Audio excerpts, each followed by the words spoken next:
Hi, and thanks for logging on to the Daily DVAR Halacha. And here's a brand new halacha for you, and it's for Tuesday, the 5th day of June, the 22nd day of Sivan. Here we go. When a person walks away from the Kotel Hamaravi, from the Western Wall, it is appropriate to try to walk away backwards or sideways as much as possible, and that's because of the great holiness of the Kotel. To turn your back on it and just walk away with your back facing such a holy spot is considered inappropriate. Now, it doesn't mean you have to walk backwards for the next mile and a half, but until you're a good way away from the Kotel, it's a good thing to step backwards. Interesting little story for you. It's not a halacha. I was once walking backwards from the Kotel, and I walked right into a man who, I said, "Excuse me," and the man said something to me in a rather strong voice. And he wasn't angry, but just a big voice. And I turned around, and it was Mordechai ben David. I had just walked backwards from the Kotel right into the world famous Mordechai ben David singer. Just saying, that happened to me. That's not a halacha. Now, next thing. During tefillah, if for whatever reason you end up facing backwards away from the Kotel during certain parts of davening, maybe because of the crowdedness or where the chair is available, or you're at the front of the bima, or I don't know what.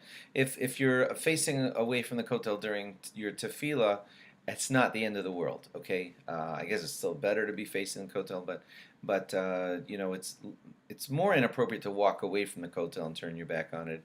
If you're davening to God, then you're davening to God, and if you have to be faced away because of crowd situation, that would be okay. Rav Belsky says that he felt it was not appropriate to lean on the Kotel. Like we said in yesterday's halacha, there are a lot of people who touch the Kotel and put notes inside of the cracks, but leaning on it, Rav Belsky says, is not appropriate. Also, it's not appropriate to lean your sitter onto the Kotel either. You hold that in your hand.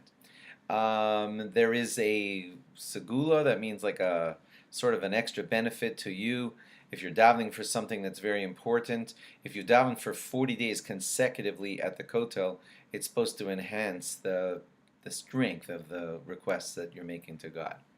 If you're at the Kotel and there are many minyanim davening at the same time, and you're in minyan A and you hear minyan B and C saying Kaddish and there's amens and stuff, so you don't have to respond to all the different minyanim that you are hearing.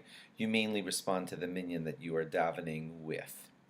That's what the Halichas Shlomo says. If you are one of the people that used a Sefer Torah at a Monday or Thursday reading or something at the Kotel, then it is appropriate to try to get their Torah returned to the appropriate place, not to just leave it idly sitting on a table in the middle of the Kotel Plaza.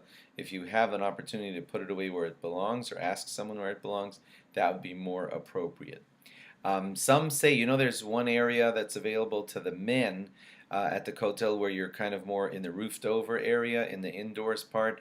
Some say that it's better to daven in that area, certainly less distraction and everything.